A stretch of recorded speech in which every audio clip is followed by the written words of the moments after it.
이게 대남 의혹이 실체가 있다면 검찰이 이제 증거를 찾아서 20억이든 얼마든 그대로 지급됐다라고 하는 돈의 흐름을 증거로 이제 제시를 해야 되겠죠. 자, 말씀드린 대로 대납 의혹, 이건 이제 실체는 장 기자님의 취재 상황에선 이런 정도다.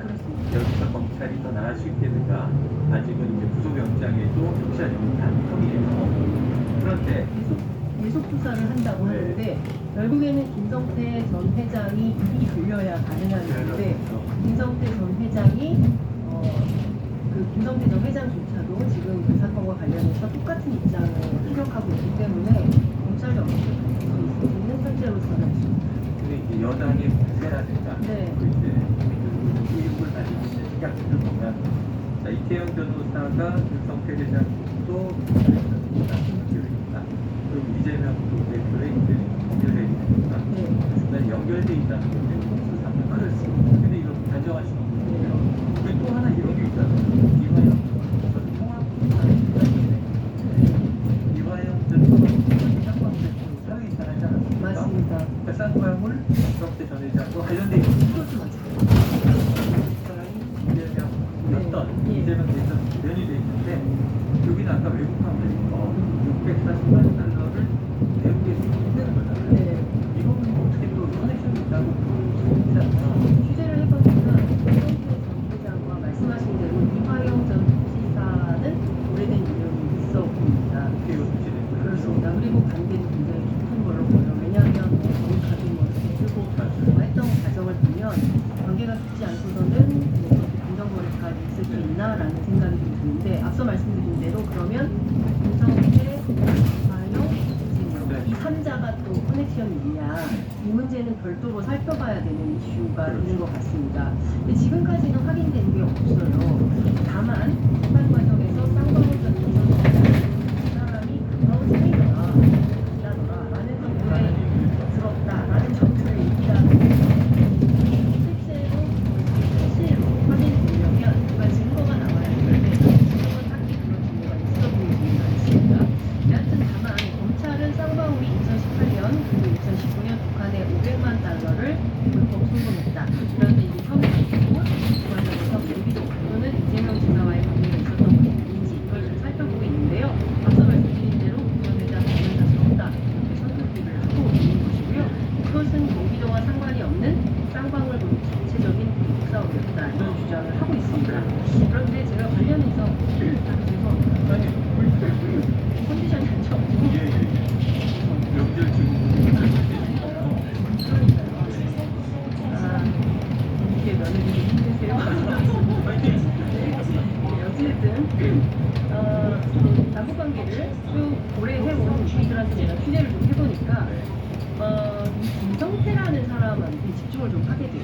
이분 앞서 말씀드린 대로 그러니까 그 중에 하나가 이제 북한의 광물, 지하자원 뭐 이런 것들. 이제 2018년 당시에 남북관계가 굉장히 좋아서 쌍방울뿐만 아니라 모든 기업들, 민간단체, 그리고 정부, 지자체, 북한하고 MOU를 체결하고 제재가 풀리면 뭔가 해주기 약속을 했었던 거예요. 그 중에 하나가 바로 이화영 경기도 상업지사 지금 했었던 아태평화 번영 국제대회 그리고 스마트팜 그리고 온유한 남한 보점 이런 것들을 기획이라고 했었던 거죠. 그런데 실제로 경기도 의회에서 이 스마트팜과 관련해서는 첨단 기기 같은 게 북한으로 가야 되는데 외국 제재 때문에 될 수 있습니다. 일반 기기가 아니다. 그래서 예산이 편성되지 않습니다. 그래서 검찰은 이때 이 스마트팜 사업 관련된 비용을 쌍방울이 경기도를 대신해서 된 거 아니냐. 이른바 500만 달러. 그러니까 한국 돈으로 하면 올랐으니까 50억에서 60억 정도 대납해 준 거 아니냐라는 데 의혹을 가지고 있는 것 같습니다. 근데 이게 대단히 복잡해요. 이 과정에 안구수라는 아태혁 회장도 있고 또 이 사람하고 김성애 북한 통일전선부 통일전선 책략 실장을 만나가지고 관련된 협의를 진행했다. 이런 등등의 얘기가 나오고 있기는 한데요. 실제로 관련돼서도 구체적으로 확인된 게 있는 것 같습니다. 그래서 이것도 사실은 검찰이 확인해야 되는 거예요. 다만 예컨대 이 스마트팜 사업은 북한에 그냥 현찰을 준다고 해결할 수 있는 게 아니라 한국에 시설도 가고 인력도 가고 해야 되기 때문에 만약에 그랬다면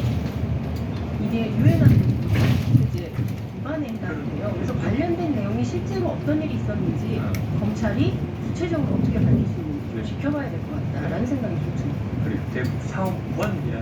추상적인 개념은 네. 논의될 수 있지만 실제로 사업이 전개될 수 있는 것이냐, 여기 또 실체적인 의문이 남아 있습니다.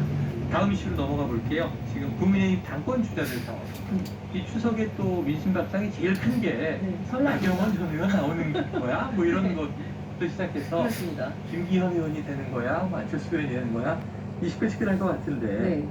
지금 어제는 나 의원이 윤 대통령에게 사과 메시지를 낼 것이다 이런 보도가 나왔어요. 근데 오보다 네. 나 의원 측이 선을 그었고 지금 어제는 거의 출마 포기 분위기로 가다가 네. 오늘은 또 출마를 할 것 같은 박종희 전 의원 얘기를 보면 여전히 정의에 불타고 있다. 네. 이 연휴가 끝나고 보수의 상징적인 장소에서 출마 선언을 검토 중이다. 네. 어떻게 될까요?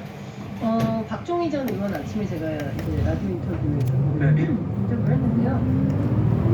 출마 가능성이 매우 높은 것도 그리고 이제 보수의 상징적인 장소와 어디일지 모르겠지만 그래서 사실상 출마 선언을 할 가능성이 높다는 입장을 밝혀서요. 그러니까 지금으로서는 김기현 의원이 여론조사 1위를 달리면서 상당히 선두를 달리는 것으로 하지만 경우에 따라서 내일 대통령 교육하고 그리고 보수의 상징적인 장소가 어딘지는 모르지만 나경원 전 의원이 출마 선언을 하고 그리고 여론이 좀 바뀌고 뭐 이렇게 되면 또 봅니다. 왜냐하면 아직 2달 정도의 시간이 남아있기 때문에 그 사이에 어떤 변수가 있을지는 아무도 모르는 원래 김기현 의원이 그렇다고 민심을 얻는 거 아니냐? 대통령이 저기를 상승세를 보이고 있단 말이에요.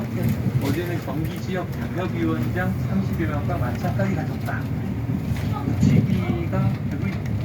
실제 김기현 의원 캠프 쪽 취재를 해보면 많은 힘 있는 세력들이 결합하고 있어요. 네네. 그리고 사실 우리는 대통령 그 지지를 하고 있는 민심으로 보고 있는 네. 조직이기 때문에 상당히 할만하다. 할만하다? 대세론을 부딪히면서 갈 수 있다. 이제 이런 주장을 합니다. 그리고 실제로 나경원 의원을 비슷한 사람들이 그렇게 많지 않다. 그래서 아마 현실적으로 어려울 것이다. 이번에는 초선이 됐지만 정말 출마 선언을 한다면 그 다음에는 2선, 그 다음에는 3선, 그 다음에는 또 4선 누가 나서서 출마를 꺾는 반향 있을 수 있다. 이렇게 얘기를 합니다. 그럼에도 불구하고 오늘 아침에 이제 이준석 대표가 라디오 인터뷰에서 이상을 보는데 흐름이 어떻게 잡힐지 네. 이거에 따라서도 다르다. 그리고 또 중요한 포인트는 국민의힘의 그 당원의 구성이 많이 변화했기 때문에 변화된 당원의 구성에서 또 대중들에게 전달하는 메시지가 어떠냐에 따라서 행동가 변화할 수 있다. 보수만 좋은 것이 아니라 또 국민의힘 안에 있기 때문에 판단은 달라질 수가 있다. 너무 자만하지 마라. 이런 얘기를 사실 이준석 전 대표가 그다음에 네. 격세지가 있게 나경원 전 의원인데 이렇게 이준석 맞아요. 네. 후보에게는 옆에 현역 의원은 한수당 있다는 얘기였잖아요. 근데 사건은 벌어졌어요. 기시감이 자, 그런데 이제 특이하게 돼요. 이게 김기현 의원이 나 진짜 술을 지났다. 그런데 이상하게 네. 이 장제문 의원 사무총장 내정설이 크게 있었잖아요. 네. 이거는 소설이다. 이렇게 주고 있단 말이에요. 그럼 이게 김장현들과 이 친윤계 이력기 이런 그 대기 생태계 연구까지 네.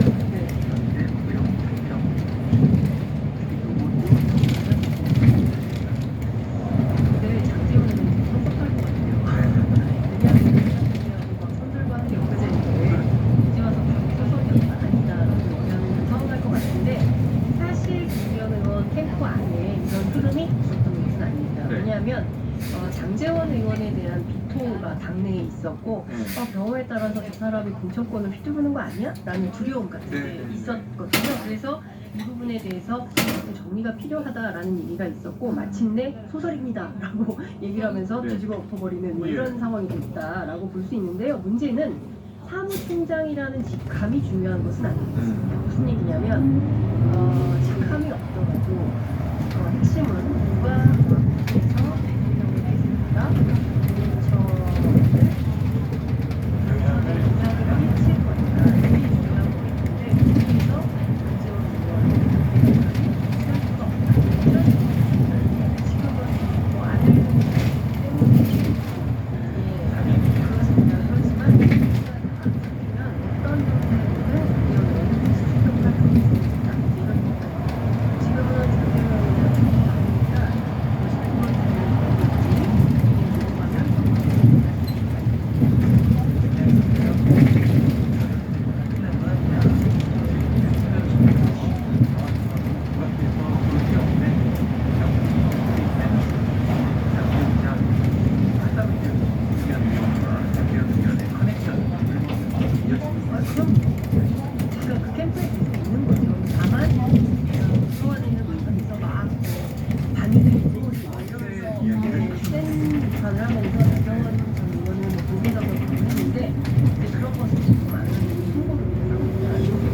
월세지 여기와 수수료를 당한 경우가 많아요. 이게 첫날은 휴가와 다음 날은 건설로가 불법 백식을 좀 정리해보면 이것 역시도 용공과 비리 이런 프레임으로 볼 필요가 있을 것 용공과 같아요. 비리. 그러니까 민주당에 대해서 검찰이 그러니까 문재인 전 대통령 전 정권에 대해서는 용공, 그다음에 이재명 대표에서는 이렇게 수사를 했던 것처럼 마찬가지로 국정원과 경찰이 갖췄다는 사건 이러면서 압수수색을 비대적으로 하는 것은 역시 이것은 민주노총의 내부에서 그렇게 판단을 하는데요. 어쨌든 조국 좌파 이미지를 격화시키는 차원이 아니냐라는 비판이 나오고 있고요.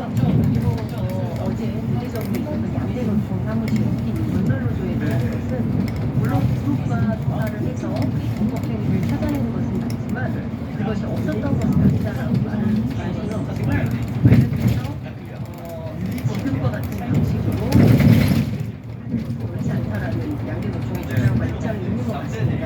여튼 두 가지 사건을 공공과 비리라는 차원에서 이뤄내는 민주노총, 한국노총, 양대노총을 양대노총의 활동을 좀 못하게 하려고 하는 측면이 있다 이런 비판도 좀 나오고 있는 것이죠. 노동에 대해서는 강력하게 좀 네. 이번 정부가 대응하는 것 같아요. 실제로 지난번에 이제 화물연대에 대해서 강력 반응하면서 지지율이 상당히 올랐기 때문에 그 제의라운드로 하는 것이 아닌가 했는데요. 민주노총과 시위를 했는데 그럼에도 불구하고 2월 1일부터 본격적으로 이제 제기하고 수행하겠다라고 얘기를 했고요. 5월 노동자대회 그리고 7월 통법 예정돼 놓은 상태이고 5월 1일 노동절에 그렇습니다. 그래서 그냥 넘어갈 생각은 있는 걸로 봅니다. 우리가 입장이 격돌이 아니고 평소에 풀어가야 되는데 하는 걱정이 있는데 자 지켜보도록 하겠습니다. 자, 오늘 뭐 굉장히 중요한 뉴스를 좀 아주 패도남만 있었는데요. 그 사로 리침에가 국장이 있어요. 네. 제일 가운데 올라갈 이슈가 또 있을까요? 저는 안보 이슈하고요. 그리고 제일 중요한 건 지금 대통령의 발언 실수 때문에 빚어진 이란 외교 문제가 상당히 커질 가능성이 매우 높고요.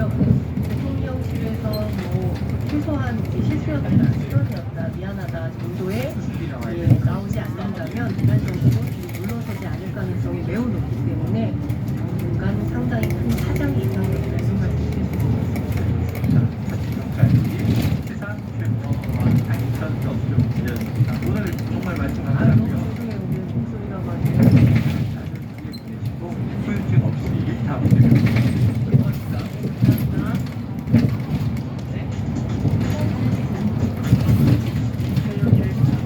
여러분과 짧은 문자 없이 긴 문자 소리들은 샵 730 라디오 어플과 무료로 참여하실 수 있습니다.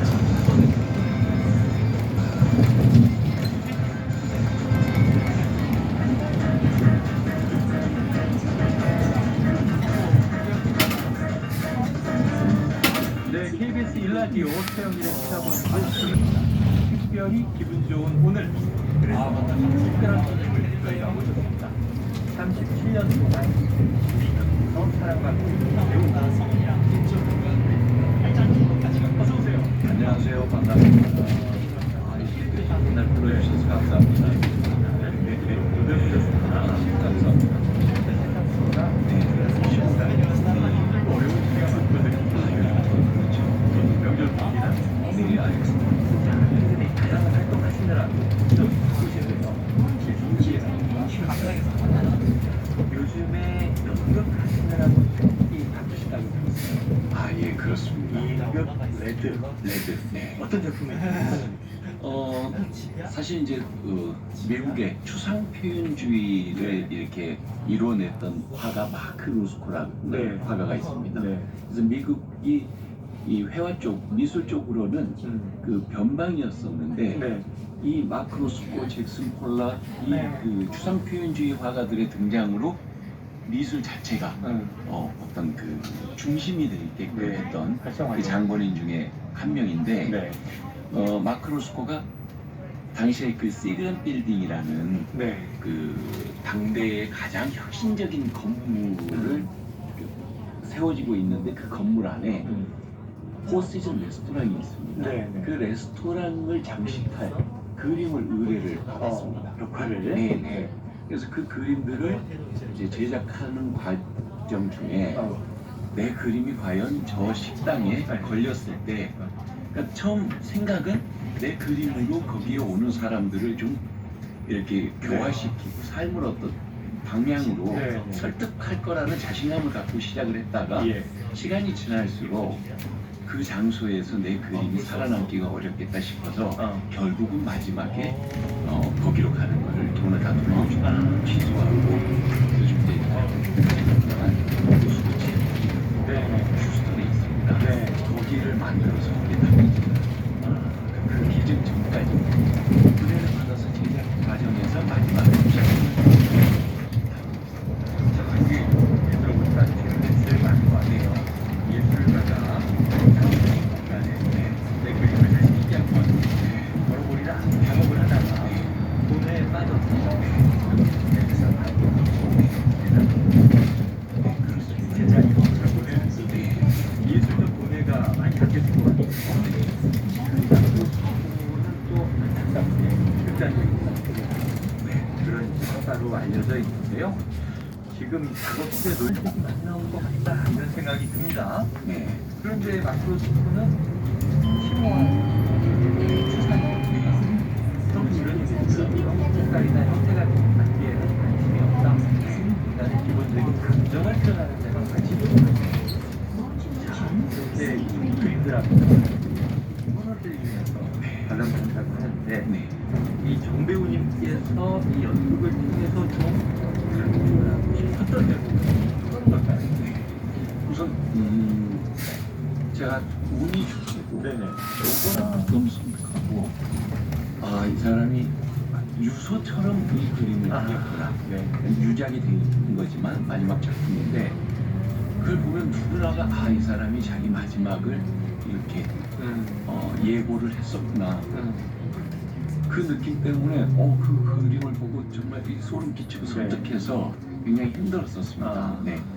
그런데 로스코는 말씀하셨다시피 그림의 형태보다는 그림의 에너지를 통해서 사람들의 생각을 좀 바꿔보고자 했었어요. 그러니까 당시 아마 시대적으로 전쟁이 일어나고 있었던 시기에 그 전쟁의 반작용으로 진지한 것 완전 나오는 문화들이라든지 팝이라든지 이런 문화들이 좀 강성해지고 있습니다. 이런 것들을 다시 붙들어서 사람의 어떤 그 본질, 그래서 사람이 지니고 있는 내면성, 이 본질에 좀 더 집중해보고 싶고 이 그림을 그려서 그래서 제가 초연을 할때 그 내면적 사상이 너무 다가가기가 어려워 보면 굉장히 너무 힘들었어요. 그래서 처음 제가 막 레드에 참여했을 때는 공연하는 내내 제발 교통사고 힘나. 아이고 극장 가는 게 너무 힘들었어요.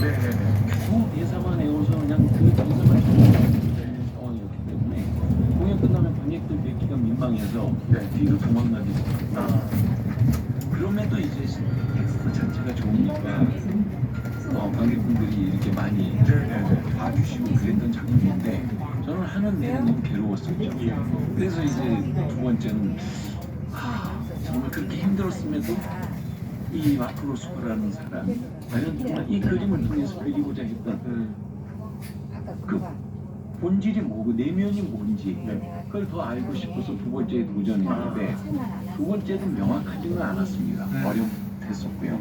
그래서 다시 이제 세 번째 하고 있는 중인데 지금은 그래도 이제 제가 공연을 안 하는 사이에 이 사람이 작품 속에서 레드라는 이 연극 속에서 이야기하는 많은 책들이 있습니다. 이 사람이 좋아했던 음악들을 좀 즐겨 들으면서 그러면서 이제 반은 아니지만 좀 보여줘서 지금 극장 예정보다 조금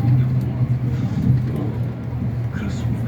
외국에 우리가 굉장히 이렇게 키면서 새로 이제 공연에서 준비하시고 선생님 마트로 부담이 가진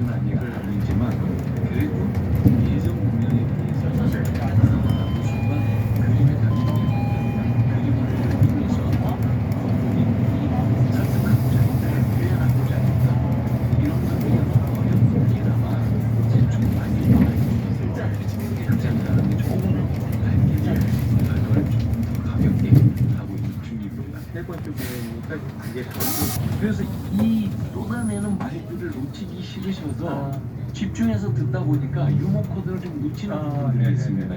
이제 이런 부분들이 좀 안타깝죠. 근데 사실 이제 보러 오실 때 좀 네. 편한 마음으로 오셔서 네. 들리는 것만 들어도 이 공연은 네네. 충분히 가치가 있는 공연이라고 제가 감히 말씀드릴 수 있기 때문에 막 그 배우가 쏟아내는 모든 말들을 다 들으려고 애써 노력하지 네네네. 마시고 편안하게 앉으셔서 그냥 들려오는 말만 들으셔도 네네. 그만큼의 존 노가이라는 이 작가가 너무 잘 썼어요. 그거요? 네. 그래서 켄이라는 조수인데 네네. 이 조수가 실존하지 않는 사람. 예, 네. 그래서 가상의 조수를 내세워서 둘이 이제 그 예술을 가지고 이야기를 주고 받는. 네. 그래서 세대의 이야기도 여기서 펼쳐지고 네. 또 한편으로는 제가 말씀드렸듯이 가상이잖아요. 이 가상이 있는데 어쩌면은 노숙보다 그렇게 집중해서 네. 그 집중 마지막에 그래서 보내지 않습니까? 네.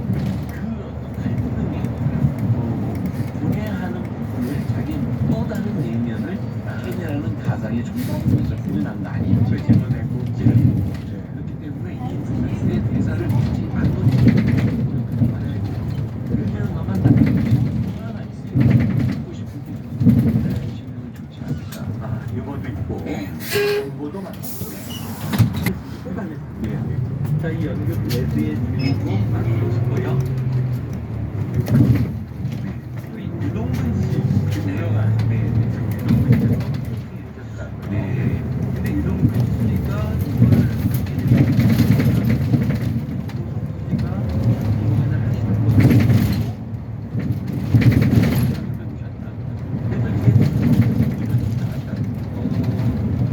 텔레비전 하시기 전에 이제 어렸을 난 젊었을 때 20대 초반에 극단 활동을 하셨습니다.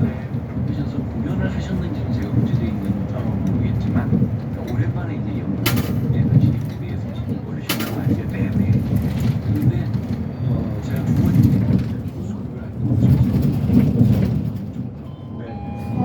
그래서 텍스트를 볼 수 있게 된다.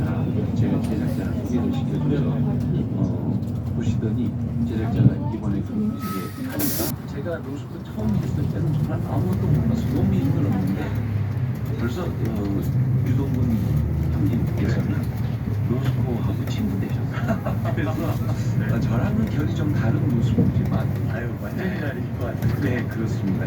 그리고 유동근 형님께서는 그 로스코를 저는 이 사람이 지닌 예술적 내면, 그러니까 뭔가 이 사람이 뭘 표현하고자 했는지 네. 그 어떤 예술가로서의 작업에 같이 집중을 했다면은 유동근 형님께서는 이 사람의 인간적인 면 이쪽을 네. 더 집중해서 보신 것 같아요. 차이가 있네요. 네, 네. 야, 이건 두 분이 하시는 비교해서 배우의 보셔도 로스코, 네. 배우의 로스코를 보고 네. 비교해봐도 좋겠네요. 같은 작품인데 전혀 다른. 그럴 것 같습니다. 그럴 네. 것 같습니다. 네. 자, 이 같이 호흡을 맞추는 후배 배우가 두 분이 계시더라고요. 네. 2인극이니까. 네. 아까 실존하지 않았던 인물인데 극 중에 등장하는 켄, 네. 조수. 자, 이 강승호, 연준석 배우인데 네. 후배들과 함께 이렇게 막 주고받는 2인극 무대에 딱 두 사람만 있잖아요. 어떠세요? 너무 좋죠. 좋아요. 네. 너무 좋고 또 이제 이 아이들이 제 아들들하고 또래거든요. 예, 예. 네. 둘째 중앙대 후배들인데 그래요. 실제로 이제 그 강성호라는 배우는 제 아들이랑 아주 친하게 지내서 서로 집에도 왔다 갔다 하고 이러는 친구라 마치 이제 제가 아까 세대 문제 말씀드렸잖아요. 그러니까 집안에서 우리 아들 대하는 느낌. 그러면서 반성 많이 하죠. 네. 나도 이렇게 꼰대짓을 많이 우리는 우리가 살아왔던 과정 속에서 내가 옳다고 믿었던 또는 내가 겪었던 시행착오를 아이가 가지 않기를 바라면서 네. 많은 잔소리들을 쏟아내지 않습니까? 소리 조언을 하는데. 네, 근데 이 연극을 보다 보면 그것들조차가 부질없다는 거죠. 왜? 이 아이들은 그 아이들 세대를 살아가면서 그 그 아이들끼리 부딪히면서 그 아이들의 세계가 만들어져야지 내 세계를 강조하는 순간 얘는 정말 어린 꼰대, 젊은 꼰대가 될 수밖에 없어요. 예, 그래서 내가 참 스트레스 많이 받았지만 부모 자식이 같이 와서 보시면 너무 좋은 게 일이시고요. 그리고 하나 이 두 배우는 성향이 너무 달라서 이 배우랑 할 때랑 이 배우랑 할 때랑 상대 배우 때문에 제 에너지가 달라집니다. 그래서 연기하는 묘미가 이런 거구나. 그러니까 특성을 하나 있지만 상대 배우 때문에 또 제가 추구하고자 했던 이 마크로스라는 인물이 이런 건데 상대 배우 때문에 실제로 무대에서 표현하는 에너지는 달라지죠.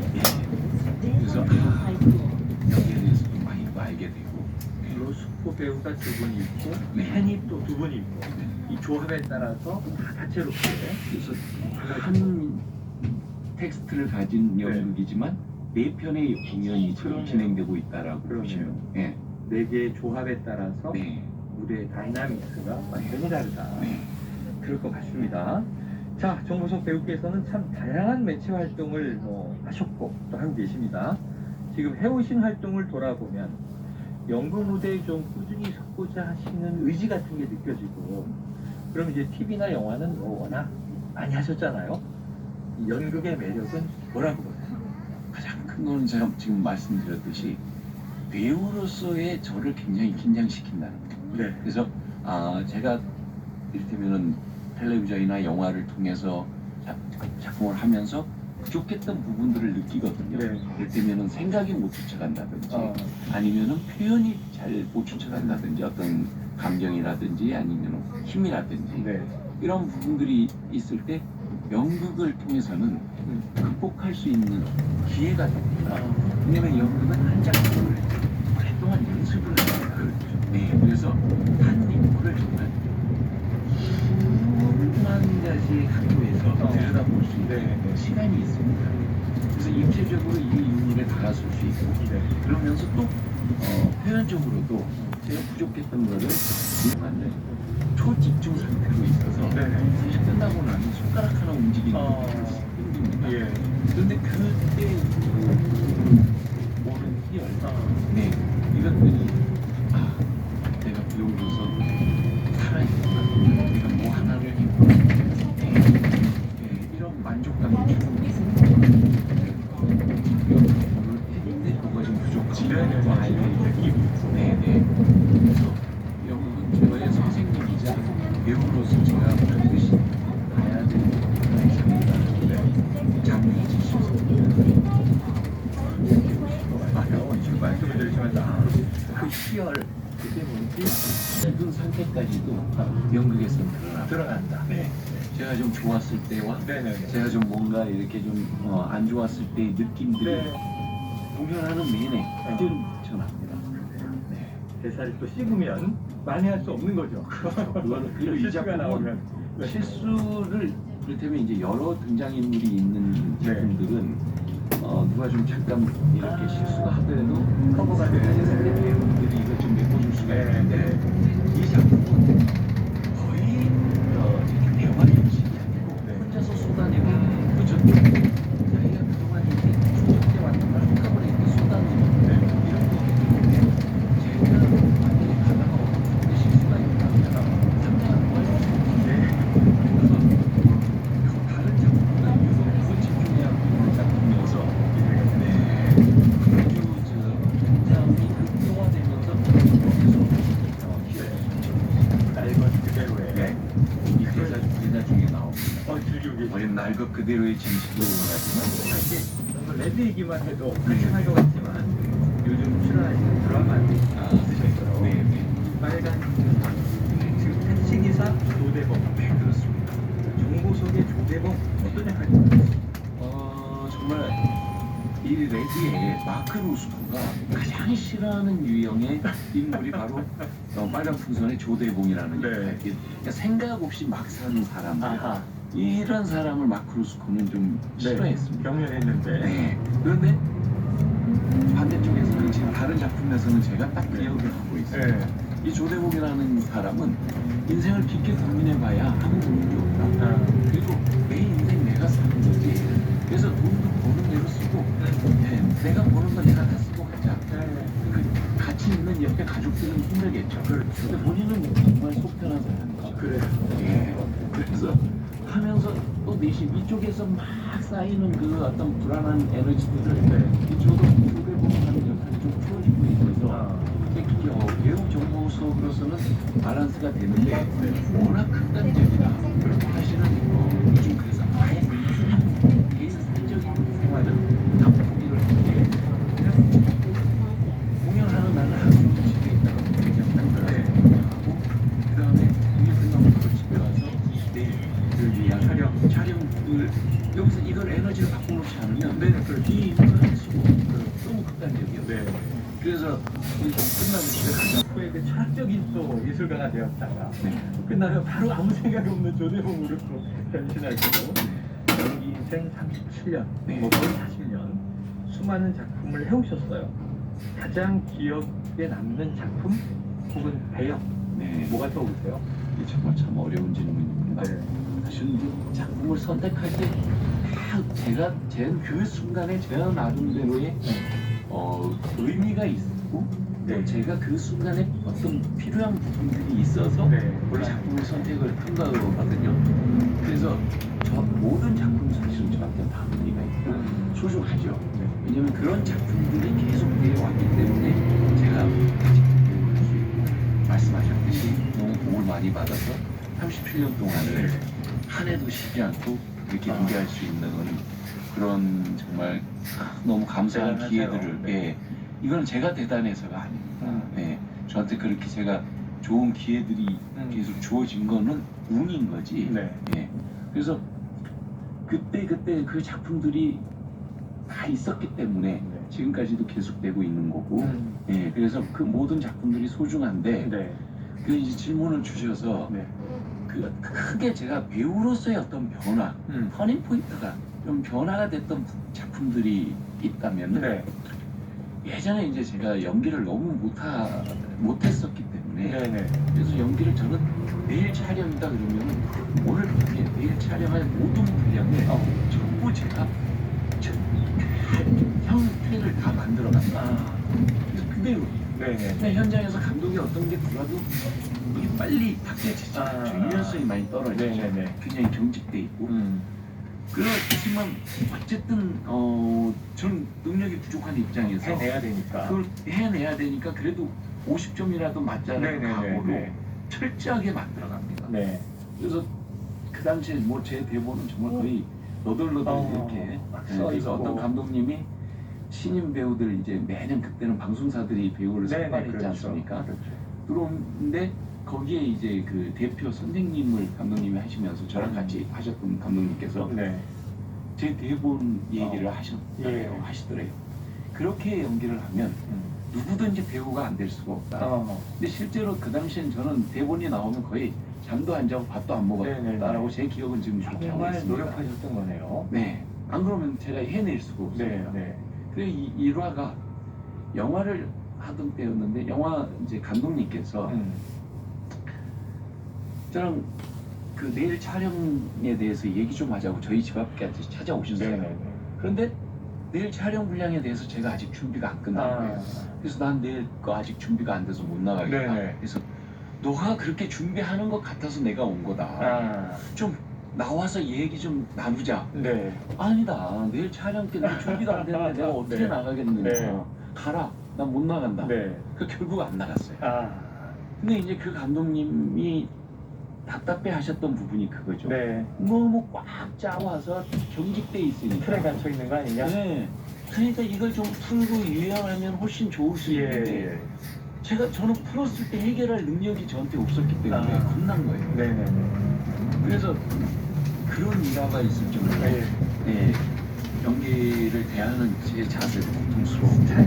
스타일이 아니고. 그런데 보시는 분들도 사실은 뭐 힘들 수밖에 없겠죠. 그게 또 완벽주의자.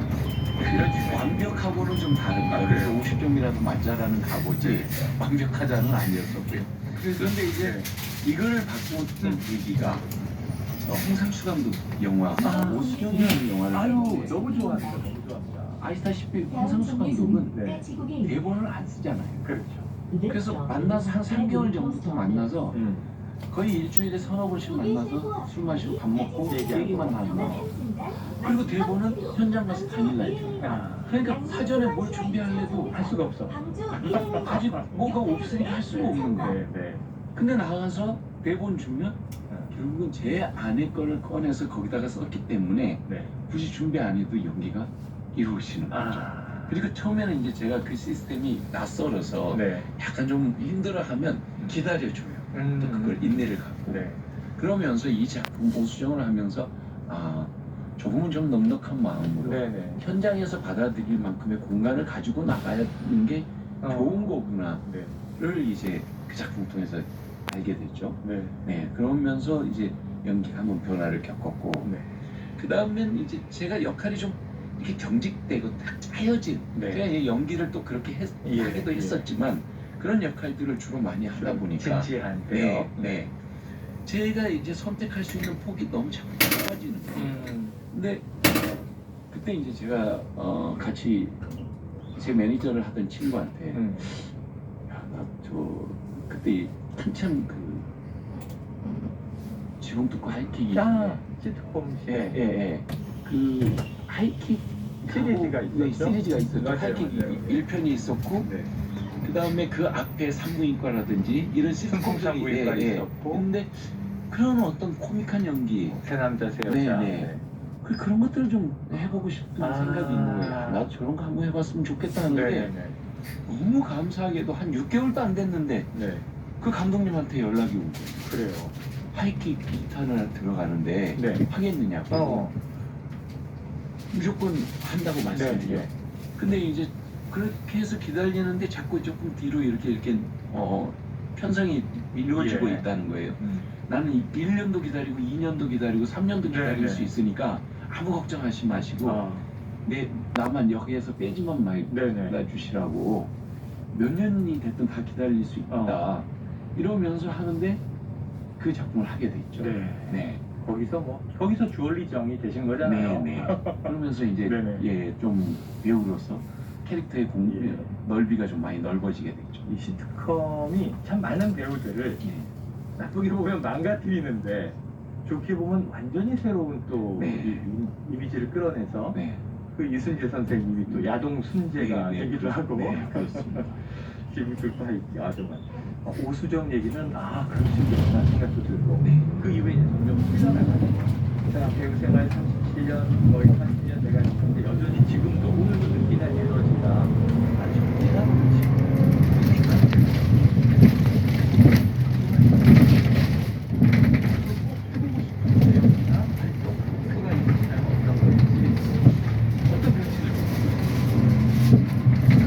배우로서의 디테일한 부분, 세세한 부분들에 대한 생각은 가지고 있지 않고요. 네.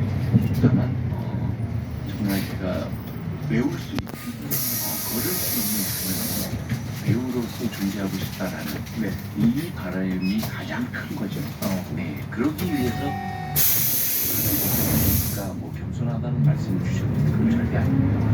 실제로 이 배우라는 직업은 갈수록 어려워지는 거지. 네, 갈수록 알아지는 건 아닌 것 같습니다. 네. 그래서 하면 할수록 어렵고 하면 할수록 해야 될 것들이 많아서 힘든 거죠. 네. 그래서 지금도 이렇게 연극을 제가 할 수밖에 없는 이유도 제가 항상 부족하기 때문에 더 배우로서 제가 조금이라도 나아가기 위한 저의 몸부림 중에 하나인 거고 네, 그런 거죠. 그래서 가장 큰 저의 바람은 역시 제가 외울 수 있고 걸을 수 있는 한은 배우로서 꼭 배우로서 살아가고 싶다라는 거. 그게 제 목표이고 계획이고 그렇습니다. 무대이든 네. 텔레비전이든 영화든 네. 이 세 가지를 뭐 이미 다 하고 계셨고요. 해오셨으니까. 자, 이제 설명절입니다. 끝으로 오늘 너무 정말 그 인생 드라마 이야기를 좀 들은 느낌인데 청취자분들에게 좀 어떤 메시지를 남기고 싶으십니까?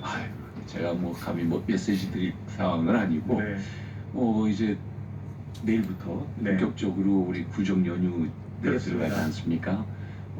고향에 방문하신 분들도 계실 거고 이럴 텐데 코로나 때문에 많이 좀 힘들고 그렇죠. 여러 세계적으로 좀 상황도 뭐 여러 복잡하고 그래서 또 요즘 물가들도 많이 오르고 힘드신 분들이 많은 거 알고 있습니다. 네. 저도 제가 장사를 해보니까 네네. 이 부분이 보통 어려운 부분이 아니구나. 그래서 지금 많이들 힘드실 텐데 이번 명절 기간만이야 다 잊어버리시고 가게 대한 보시고 가족들 만나서 즐겁게 네.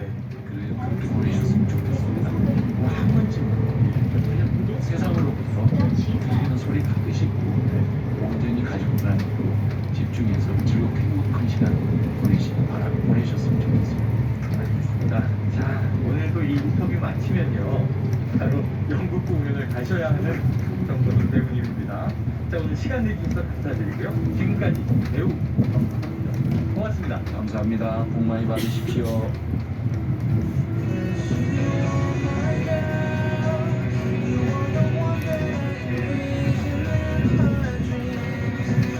네, 청취자 7922님은요, 빨리 씻고 장보러 나가야 되는데 이야기에 빠져서 앉아 있습니다.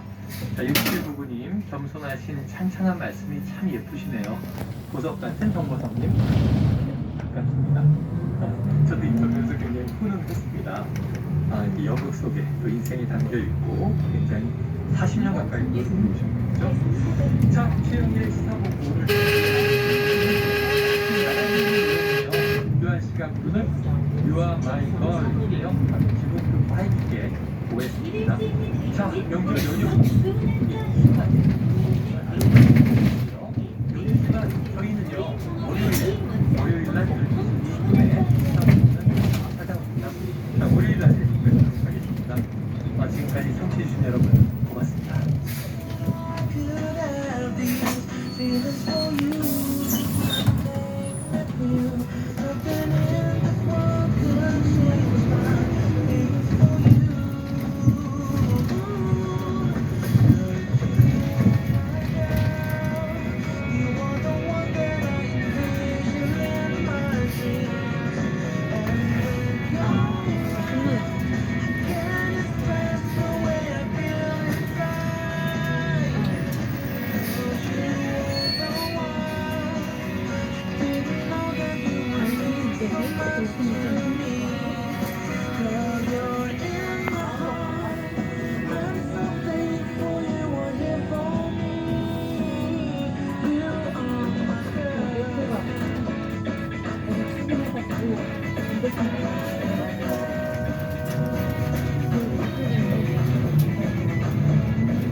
KBS 58분 날씨. 현재 맑은 가운데 낮 시간부터 추워지고 있습니다. 특별합니다. 위에서 보고 있습니다. 서울의 기온이 영하 4.5는 2.5m의 풍속으로 하고 있다고 말씀드립니다. 현재 동쪽의 호남대 서해안에 내려오고 있는데요. 오늘 가장 강하게 불겠습니다. 현재 서울 영하인들이 영하 500m 습도분들을 충청 호남 제주는 구름이 많겠습니다. 내일은 기온이 10도가량 떨어집니다. 서울이 영하 10도인 전국적으로 영하 18도에서 영하 4도로 본격적인 이성이 시작된 내일 아침 상당히 춥겠습니다. 중부와 경기는 한풀 붓고 내려질 곳도 많겠습니다. 그리고 도로가 미끄러운 곳이 많을 것인데 남부지방 오전에는 많이 되겠습니다. 서울의 아침도 영하 10도, 낮에는 0도 이상입니다. 오늘 오후까지 산지 위주로 바람이 강하겠고요. 바다의 물결은 서해 와남이 먼바다, 전해상 먼바다로 부서지겠습니다. 지금 서울의 기온은 영하 3.9도입니다. 다니셨습니다.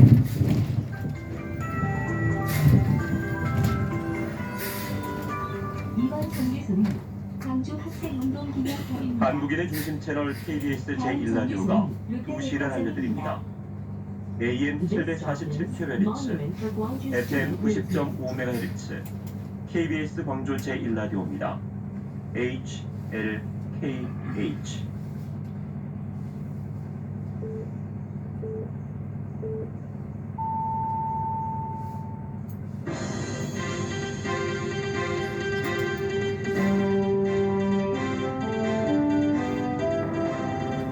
뉴스 중계탑. 여러분 안녕하십니까? 박찬영입니다. 뉴스 중계탑 주요 뉴스부터 시작합니다. 낙원물이 많은 경남 구룡마을에서 큰 불이 나 주택 60채가 불타고 500여 명이 대피했습니다. 설 연휴가 지난 뒤 오는 30일부터 실내 마스크 전보로 완화됩니다. 증거인멸과 도주료로 쌍방울 김성태 전 회장에 대해 구속영장이 발부됐습니다. 정년을 2년 더 연장하고 연금 수급 시기를 늦추는 연금법 개정에 반대하며 프랑스에서 대규모 파업이 시작됐습니다. 이상이 시각 주요 뉴스입니다.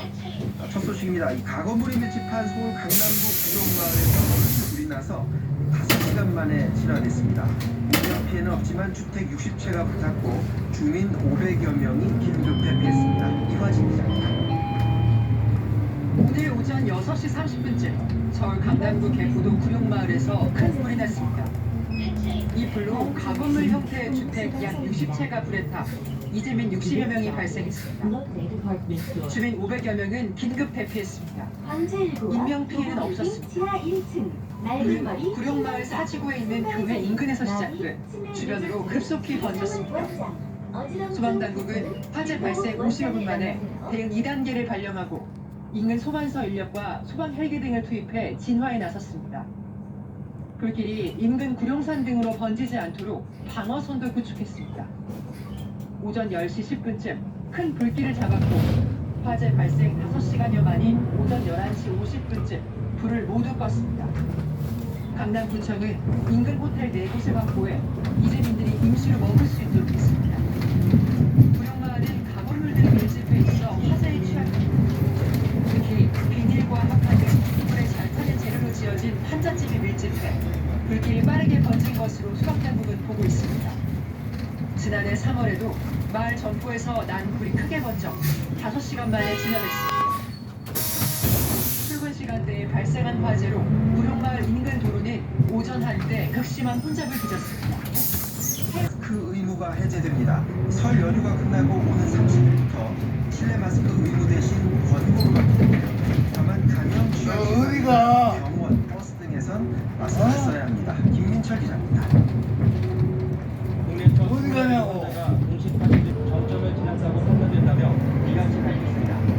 이에 따라 설 연휴가 지난 30일부터 실내 마스크 의무를 권고로 전환하는 1단계 조정이 시행됩니다. 학교나 음식점, 극장 등 실내 다중이용 시설에서 마스크를 벗어도 됩니다.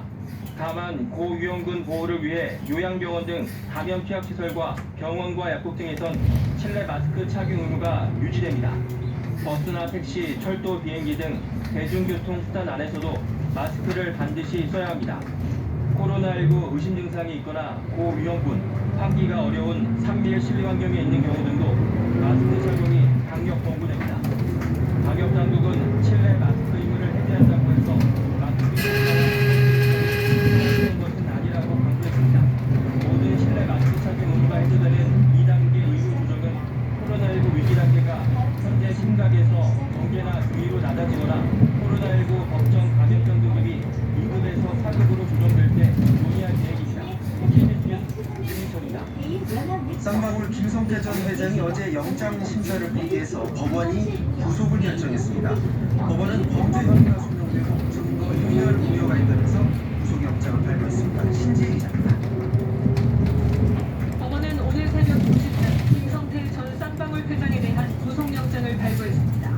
수원지방법원 김경록 영장 전담 판사는 범죄 혐의가 소명되고 증거인멸 및 도주의 우려가 있다고 밝혔습니다.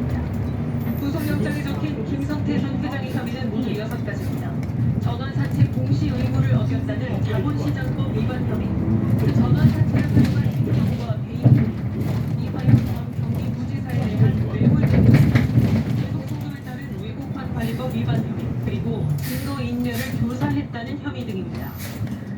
경기도지사이던 이재명 민주당 대표의 변호사비를 대신 내줬다는 의혹은 빠졌습니다.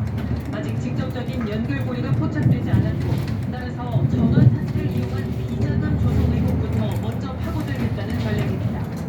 김 전 회장이 비자금 사채를 보이자는 상황에서 올해 기본 흐름부터 명확히 규명돼야 그 다음으로 이 대표를 향한 수사 가능성도 열리기 때문입니다. 영장이 발부됨에 따라 구속 기한은 최장 20일입니다. 그 시간 동안 김 전 회장과 이재명 대표 간의 접점을 찾을 수 있냐가 검찰 수사의 관건입니다. 검찰은 향후 변호사비에 대한 수사가 활로를 찾지 못할 가능성도 염두에 둔 채로 최근 들어 대북 송금 사건도 또 강도 높게 들여다보고 있습니다. 마찬가지로 이재명 당시 경기도지사와의 접점을 찾으려는 것으로 보입니다. 한국으로는 2018년과 2019년 북한에 500만 달러를 불법 송금한 혐의를 받는데 그 과정에서 경기도에 관여가 있었던 건 아닌지 검찰은 추궁하고 있습니다. 그러나 김 전 회장은 현재까지 이 부분에 대해서도 손을 긋고 있습니다. 경기도와 상관없는 쌍방울 그룹의 자체적 대북 사업이라는 입장을 유지하는 것으로 전해졌습니다. KBS 뉴스 신재입니다. 자, 이번엔 정치권 소식 알아봅니다. 설 연휴를 하루 앞두고 여야는 이 화재 피해 현장을 찾기도 하고 귀속인들한테 인사를 하기도 했는데 짧게 행보에 나섰습니다. 정치 최혜성 기자 나왔습니다. 먼저 여당부터 보죠. 원래 설 귀속 인사하려고 했었는데 국민의힘은 다음 주 서울역에서 구성 인사를 전화를 했는데요. 이 일정을 취소하고 오늘 아침에 큰 불이 난 강남구 개포동 구룡마을을 찾아 한파에 화재 피해까지 입은 주민들에게 위로를 전했습니다.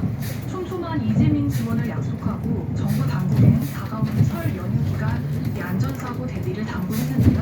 국민의힘은 민주노총 전현직 간부들에 대한 국정원의 국가보안법 위반 정책만을 강경 메시지를 내고 있습니다. 성일종 정책위의장은 서울 전 국정원장이 남북관계를 이유로 간첩단 수사를 방해했다는 한 언론 보도를 언급하면서 이 대공업무 총책임자가 국가 자해 행위를 저질렀다. 개혁이란 이름으로 간첩들의 활동 공간을 자유롭게 보장한 건 국가 반역죄라고 비판했습니다. 내년 1월 경찰로 이관되는 국정원의 대공수사권을 그대로 유지해야 한다는 주장입니다. 자, 민주당도 화재 현장 방문하긴 했는데 그보다 먼저 이 귀성객들 만났다고요? 네, 그렇습니다. 민주당은 서울 용산역에서 귀성인사 일정 진행했는데요. 곧이어 이태원 참사 희생자 합동 분향소를 찾았고 화재가 났던 구룡마을도 방문했습니다. 설 연휴를 앞두고 이재명 대표는 민생 메시지에 집중했습니다. 정부가 내놓은 세법 시행령 개정안을 대기업 초보자 맞춤형이라고 비판하며 이 서민은 어떻게든 쥐어짜고 초보자는 퍼주지 못해 안달인 것 같다고 주장했습니다. 그러면서 민생 어려움을 조금이라도 덜 수 있다면 검은 고양이 흰 고양이를 가릴 때가 아니라며 30조 원 긴급 민생 프로젝트에 빠른 협의를 거듭 촉구했습니다. 한편 국정원 압수수색에 대해선 간첩 사건인데 이렇게 대대적인 공개 수사를 진행한 적이 있었는데요. 대공 사건 이관 문제와 더불어서 국정원 문제를 생각하는 건 아니냐고 직격했습니다. 자, 국민의힘 당대표 선거를 잠깐 보죠. 여전히 나경원 전 의원 출마 여부가 관심이죠. 네, 나 전 의원 어제 귀갓길에 기자들을 만나서 생각을 곧 정리해서 말씀드리겠다고 했는데요. 설 연휴가 끝난 다음 전당대회 출마 여부를 공식 밝힐 것으로 보입니다. 오늘은 역시 친윤계 의원들과 갈등을 겪어오던 국민의힘 이준석 전 대표가 나 전 의원을 지원 사격하는 듯한 발언을 해서 눈길을 끌었습니다. 이 전 대표는 CBS 라디오에 출연해서 나 전 의원이 저와 비슷한 경험을 하고 있어 기시감이 있다며 대통령실이 타협 의도보다는 애초에 공격 의도가 있다고 봐야 한다고 말했습니다. 지금까지 정치부에서 전해드렸습니다. 네. 자, 지금까지 정치부에서 최유경 기자가 정치권 소식 전했고요. 단신 하나 전해드리겠습니다. 윤석열 대통령이 오늘 6박 8일 일정의 아랍에미리트 스위스 순방 일정을 마치고 귀국길에 올라서 내일 한국에 도착합니다. 윤 대통령은 이번 순방 기간 아랍에미리트를 국빈 방문해서 이 모하메드 대통령과 정상회담을 갖고 300억 달러 한국 투자를 취했습니다. 다음 소식입니다. 전국 장애인 차별철폐연대가 한동안 중단했던 지하철 탑승 시위를 다시 시작했습니다. 장애인들은 서울 지하철 4호선 오이도역과 서울역 등에서 장애인 이동권 보장을 촉구하면서 시위를 벌였습니다. 기훈의 중재입니다. 전국 장애인 차별철폐연대는 오늘 오전 8시 지하철 4호선 오이도역에서 기자회견을 열었습니다. 22년 전 오이도역에서 리프트를 이용하다 추락해 숨진 부족하다며 장애인 이동권을 보장하라고 촉구했습니다. 이들은 기자회견을 마친 뒤 지하철 탑승을 시도했고 대기 중이던 한국철도공사 직원과 경찰 등이 이를 저지했습니다. 전 장현이 전동차 내 앰프 사용 중단과 중간 승하차 금지 등의 요청을 수용하고 지하철에 탑승하면서 양측의 대치는 2시간여 만에 마무리됐습니다. 전 장현의 지하철 탑승 시위는 4호선 서울역에서도 진행됐습니다. 오전 10시쯤부터 전장현 회원들이 지하철 탑승을 시도하자 서울교통공사 직원 등이 이를 막아섰습니다. 전장현이 지하철 탑승 시위를 재개한 건 지난 4일 오세훈 서울시장과의 단독 면담을 요구하며 시위를 잠정 중단한 지 16일 만입니다. 전장현은 오 시장과의 면담이 불발될 경우 출근길 지하철 시위를 재개하겠다고 밝힌 바 있습니다. 이들은 어제 오후 오 시장과 면담 예정이었지만 면담 방식에서 서울시와 합의를 이루지 못해 면담이 불발됐습니다. 서울시는 지하철 tab승 시위에 강경 대응하겠다는 방침입니다. KBS 뉴스 김혜주입니다. 우리나라에서 이 국민연금 보험료율 인상 등이 논의되고 있는데요. 프랑스에선 정년을 2년 더 연장하는 대신 연금 수급 시기를 늦추는 연금 개혁안에 반대하면서 대규모 파업이 벌어지고 있습니다. 파리 유원중 리포터입니다. 자전거로 출근하는 사람들이 크게 늘었습니다. 일주일 전부터 파업이 예고됐던 지하철은 크게 붐비지는 않았습니다. 재택근무가 폭넓게 허용됐기 때문입니다. 하지만 버스와 열차 등 대중교통 운행률이 평소의 20-30% 수준으로 떨어지면서 지각 사태는 속출했습니다. 프랑스 정부가 2030년까지 단기적으로 정년을 64살로 2년 더 늘리는 연금 개혁안을 제시하자 주요 노조들이 연대 파업으로 반대하고 나선 겁니다. 주유 배달을 불러왔던 정유노조와 일부 교사, 방송국 직원들도 파업에 가세했습니다. 프랑스 전역에서 70만 명 정도의 노동자들이 파업에 나선 것으로 추산되고 있습니다. 프랑스 정부는 노조와의 대화를 이어가겠지만 연금 제도의 건강성을 지키기 위해서 연금 개혁이 꼭 필요하다고 강조했습니다. 프랑스 당국은 이번 파업이 장기화되면서 2018년 노란조끼 파업 때처럼 폭력 사태로 번지지 않을까 우려하고 있습니다. 파리에서 KBS 뉴스 이원주입니다. 자, 그렇다면 연금 개혁안이 어떻길래 이런 충돌이 있는 건지 조금 더 들여다보도록 하겠습니다. 김혜송 해설위원 나왔습니다. 지금 앞서 들었다시피 파업이 벌어졌어요. 연금 개혁 반대 파업 이번이 처음인가요? 그렇진 않습니다. 조금 전에 우리 특파원이 전했듯이 어제 프랑스 전역에서 파업이 진행됐는데 이게 상당히 광범위하게 벌어졌습니다. 네. 8개 노동단체들이 연합 시위를 벌였는데 이건 2010년 11월 이후 처음입니다. 그때 시위도 연금 개혁과 관련이 있었는데 정년을 60에서 62세로 높이는데 항의하는 집회였습니다. 자, 프랑스도 이 연금 운용에 어려움이 큰 것 같습니다. 연금 개혁안의 골자가 어떻길래 지금 반발하고 있는 거죠? 네, 일은 더 오래 하고 연금은 좀 천천히 받아라 이런 내용이라고 할 수가 있겠습니다. 이 개혁안은 퇴직 연령을 현행 62세에서 64세로 높입니다. 그리고 연금을 100% 받기 위해서 기여해야 하는 기간을 기존 42년에서 43년으로 늘리고 그 시점을 순차적으로 8년 앞당기는 겁니다. 대신에 최소연금 상한액을 지금 최저임금의 75%인데요. 이거를 85%로 10%포인트 인상하는 내용이 들어있습니다. 아무래도 정년을 늦추게 되면 받는 시기도 연금 받는 시기도 늦춰질 수밖에 없는데 이게 지금 노조가 반발하는데 노조 말고 일반 시민들도 반발이 큰가요?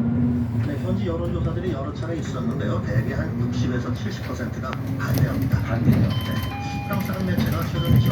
이틀 전에 실시한 여론조사 결과를 봤는데 66%가 제도 변화에 거부 의사를 표했습니다. 네. 64세까지 일하기 싫다 이런 얘기죠.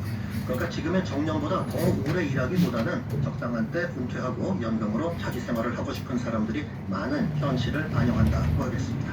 연금 개혁은 뭐 프랑스뿐만이 아니라 모든 나라들이 다 어려운 그런 과제일 텐데 그런데도 이 프랑스 정부가 개혁하겠다는 건 그만큼 연금 재정이 바닥나고 있기 때문이겠네요. 그렇죠. 지금 향후 기금 고갈이 우려되기 때문입니다. 특히 프랑스는 은퇴 연령이 다른 나라들보다 적어도 2년 정도 빠릅니다. 그리고 연금 수준은 상대적으로 높고요. 그래서 2030년이면 연금 재정 적자가 무려 18조 원에 이를 것으로 예측되고 있습니다. 마크롱 대통령의 연금 개혁 시도는 이번이 처음은 아닙니다. 2019년에 42개나 되는 특수연금의 단일화 등을 시도했다가 거센 반발을 직면했었는데 이제 코로나19 사태가 터져서 계획이 중단이 됐고 이번에 다시 기도를 했습니다. 그런데 이렇게 시민들한테 저항을 받는 프랑스 정부의 개편안에 대해서 독일의 공사 알리안츠가 보고서를 냈는데 이 정도 개혁으로는 충분하지가 않다. 더 강하게 평가했다는 걸 찾아보겠습니다. 자, 우리나라도 조만간 연경개혁 확정을 꺼낼 것 같은데 프랑스 상황 잘 지켜봐야 될 것 같습니다. 짧게 하나만 더 들어보죠. 프랑스 국회에서 그럼 통과될 것 같습니까? 그렇지요. 국회 통과가 관건인데 프랑스도 지금 하원이 여소야됩니다. 대조 577명 중에 여권을 다 합해도 250석밖에 안 되는데요. 다만 연금 개혁에 비교적 긍정적인 공화당이 62석이어서 공화당이 지지를 얻으면 하원을 통과할 수 있다는 관측이 나옵니다. 지금 프랑스 정부는 23일에 관련 법안을 상정하기 전에 수정할 수도 있다 이렇게 밝힌 바 있어서 오늘하고 주말을 지나면서 상황의 변화가 올지 주목됩니다. 자, 이 문제는 우리나라한테도 정말 큰 숙제인데 어찌 처리되는지 잘 지켜봐야 될 것 같습니다. 지금까지 김혜송 해설위원이었습니다. 이어서 간추린 뉴스 김진웅 아나운서가 전합니다. 윤석열 대통령이 현재로서는 우리가 NPT 핵 확산 금지 조약 체제를 존중하는 게 현실적이고 합리적이라고 밝혔습니다. 윤 대통령은 현지 시각 19일 공개된 미 월스트리트 저널과의 인터뷰에서 북핵 대응과 관련해 저와 대한민국 국민들은 북핵 위협에 대한 미국의 확장 억제에 대해 상당한 신뢰를 갖고 있다며 이같이 말했습니다. 윤 대통령은 앞서 지난 11일 북핵 문제가 더 심각해질 경우 자체 핵무장 가능성을 언급했고 이에 대통령실 측은 NPT 체제를 준수한다는 대원칙에 변함이 없다고 설명했는데 윤 대통령이 직접 이를 확인한 것은 발언 이후 처음입니다. 코로나19 겨울 재유행이 감소세로 접어든 가운데 신규 확진자 수가 2만 명대로 집계됐습니다.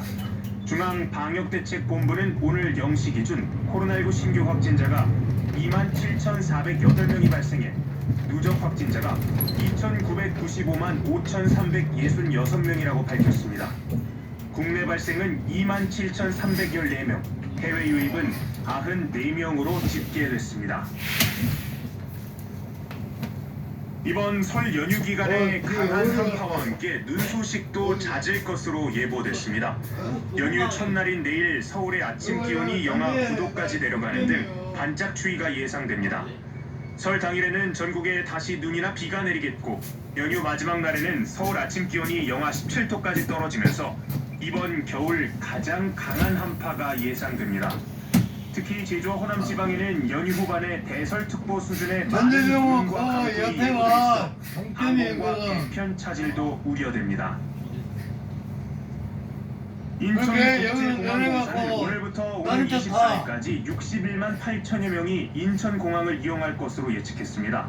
코로나19 이전인 2019년 설 연휴 기간과 비교하면 61.2% 회복한 수준입니다. 인천공항은 여행객 편의를 위해 출국장과 검색대를 확대 운영하고 체크인 카운터를 조기 운영할 예정입니다. 데이터상 오류로 즉석 복권 20만 장을 수거한 회차에서 아직 1등이 나오지 않은 것으로 확인됐습니다. 기획재정부는 즉석 복권 스피토 1058회차 판매도 중 당첨금 지급을 위한 시스템과 실물 복권의 데이터가 일치하지 않아 복권 20만 장을 회수한 사건과 관련해 통상 판매되지 않는 물량인 40만 장보다 적은 점을 고려해 별도의 공지 없이 계속 판매한 것이라고 밝혔습니다. 오늘은 전국에 구름이 많이 끼는 가운데 충남과 호남, 제주에는 눈이 조금 날리거나 빗방울이 떨어지는 곳이 있겠습니다. 미세먼지 농도는 전국 대부분 지역에서 점차 보통 수준을 회복하겠습니다. 설 연휴 첫날인 내일은 전국이 대체로 맑겠고 아침에는 오늘보다 기온이 크게 떨어져 춥겠습니다. 지금까지 간추린 뉴스였습니다. 수중일단 마치겠습니다. 진행의 박찬영이었고요. 설 연휴 가족과 즐겁게 보내시기 바랍니다. 고맙습니다.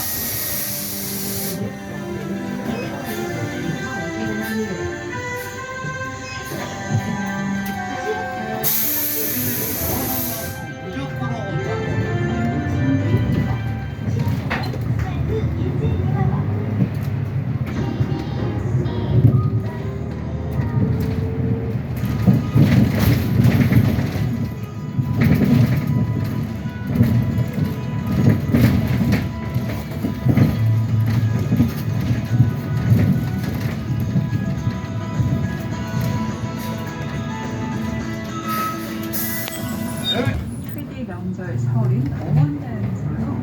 낯설다는 서울다에서 낯단 사람들부터 시작이라는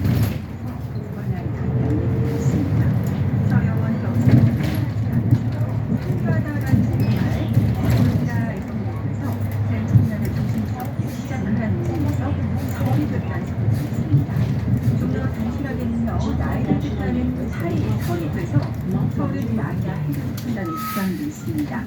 뭐가 됐든 모두 일리가 있는 이야기들입니다. 오늘은요 24절기 중에 마지막 절기 대마절기인데요. 이라는 가장 큰 추위가 어마어마한 추위까지 오고 갔다고 대한 절기를 타고 장군이 설날 문석을 딱